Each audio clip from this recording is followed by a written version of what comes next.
nice to meet you today, and it's quite honored to have you to accept the interview. And I'm so interested about what you are doing, and I think you are the major sponsor of UAC. And would you please introduce your organization and let me know more about this organization? Sure, I'll be delighted to. Yes, we're at the American College of Vedic Astrology. We're a co-sponsor of this. This is the largest astrology conference in the world, and it's quite a wonderful gathering of people learning and teaching astrology. So, the American College of Vedic Astrology is an online college. We have students in many countries around the world.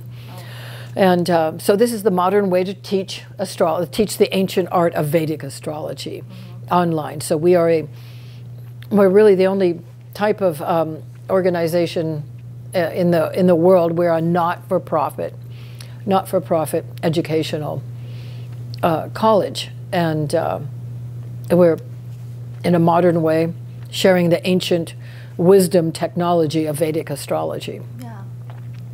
So I'm the first woman president of the college, and it's my honor to be here teaching and sharing this with people from everywhere. Wow, nice. Here in Chicago, yeah. Yeah, and actually, yeah, because I heard some certificate from NCGR and ISAR, and yeah. I don't know, yeah, if you can also introduce about the Yeah. certificate. Yes, thank you. Thank you for asking. Yes, so we offer a Jyotish Ratna certificate. That means the jewel of Jyotish, or Vedic astrology. That's the first level. And then we have the next level is the Jyotish Prabhakara, and that is the bringer of light of Jyotish, or Vedic astrology. And these certificates are valuable for a professional practice of astrology. And the intention of the college is to be able to train people to be able to make a good living as an astrological consultant with all the very firm foundation and the background in Vedic astrology. This is a very useful it's a very useful tool for self-knowledge and for planning and for time management, and almost any practical question you would have can be addressed through Vedic astrology. So here at the American College of Vedic Astrology, our mission is to spread this ancient knowledge. This is relatively new in the Western world. This has only been popularized here or accessible in English since the early 1990s, and it's really become a phenomenon. There's a real difference between the Western astrology and this Vedic astrology, because it's based on the position of the planets against the backdrop of the stars, the actual constellations. Okay. It's a very scientific basis. Yeah. And this definitely, this kind of knowledge, it's very highly respected because it does have a scientific basis. So it's our mission to help students attain these academic degrees, so that they can be respected and recognized in the outer world for knowing, not just, everybody loves astrology, yeah. Right?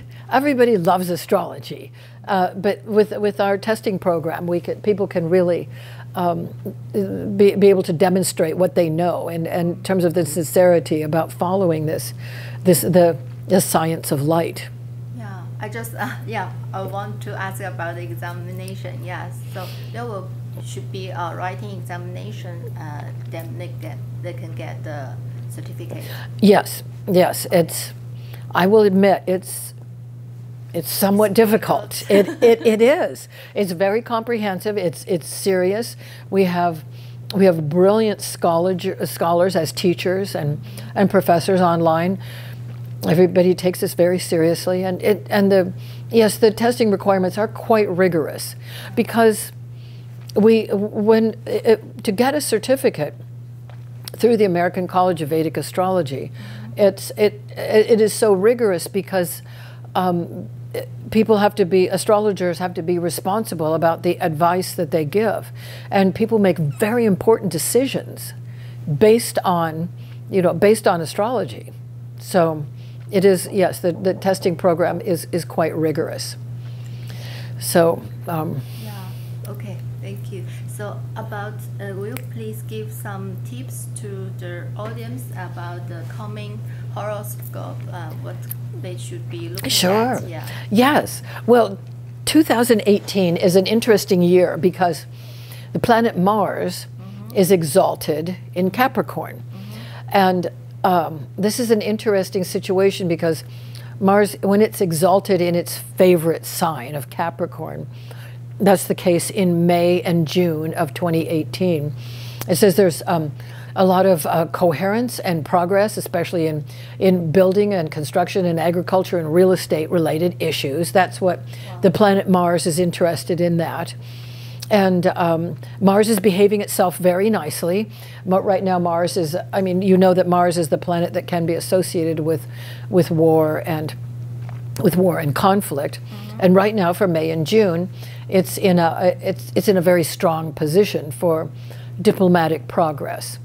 However, in July and August of 2018, Mars is retrograde. And that is a special condition where Mars is not behaving well, and so there can be extra aggression, assertion. So the advice here would be for people to be more patient, to be not aggressive or assertive, or to be, again, patient and humble. And then again, Mars is direct at in September and October. So again, there's a return for progress in many different ways. It's an unusual situation that runs throughout almost all of 2018. 2018, yeah. Yeah. But also there's another situation with the planet Venus. Venus will be in her own sign of Libra from early September until the end of the year.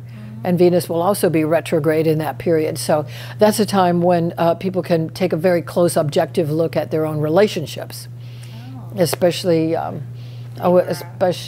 Well, yes, it's in the sign of Libra, but this is really in place in September, especially. So that's one of those rare moments in this coming autumn, in the later part of the year, where people can be objective about an emotional topic like relationships. But it should be good for business and trade and interest rates and, again, diplomatic progress. I think the fall is actually a positive period. Yeah, I see. So for the people whose sun located in Libra, there will be good things? It will be, yes. Yeah. Yes, typically that means there's more creativity, higher self-esteem. There could be more money, based on a person, just based on more self-confidence and being able. Venus's genius is to be able to connect for creative reasons. Yes, and also the sun in Capricorn, people are not so comfortable during that Mars retrograde period. Well, yes. Yeah. See, that's when Mars is retrograde. It means people are short-tempered or full of ego, or they can be reactionary without thinking, and easily offended, or else it could also mean that people just sort of slack off, or are not paying attention to business, or they don't have the energy levels or the desire or the drive that they would normally have. So, but it's just a phase, like everything else. It says make the most of the good period in May and June, and September and October. And if July and August are a bit lackluster, well, that's just a phase. Yeah. So, like everything else in life. Yeah. But these phases can be predicted, and that's the beauty of especially Vedic astrology.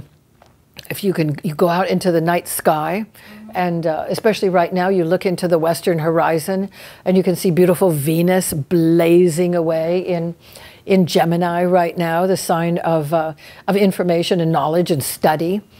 So there's real value in, there's value in studying. So here we are studying Vedic astrology. Yeah. When we fly from Beijing and we saw the Venus in the airplane. Yeah, it's Did you? very beautiful. Yeah. Isn't it? Yeah, we saw that. It's very bright. Yeah. Yes. Planet we can saw is Venus. Yeah. On the planet. Well, if you go out early in the morning, you can edit this part if you like, but if you go out early in the morning, you can, and you look almost straight up, you can see beautiful glowing Mars too. At maybe 5 or 6 in the morning. It's worth looking at. Okay. All the ancient traditions say that when you actually see, make contact through your own retina of your eye with the planet, you form a relationship with the planet. Oh, that's beautiful. Well, it is. You know, you think about it, these are not just rocks orbiting around in the sky. According to Vedic astrology, there's a presiding deity. There's an intelligent entity in the planets. They're just not random. And you can invoke that energy for your own benefit. Really, you develop a relationship with the planet. It's something to think about anyway. Wow. Okay. Yeah, that's very beautiful.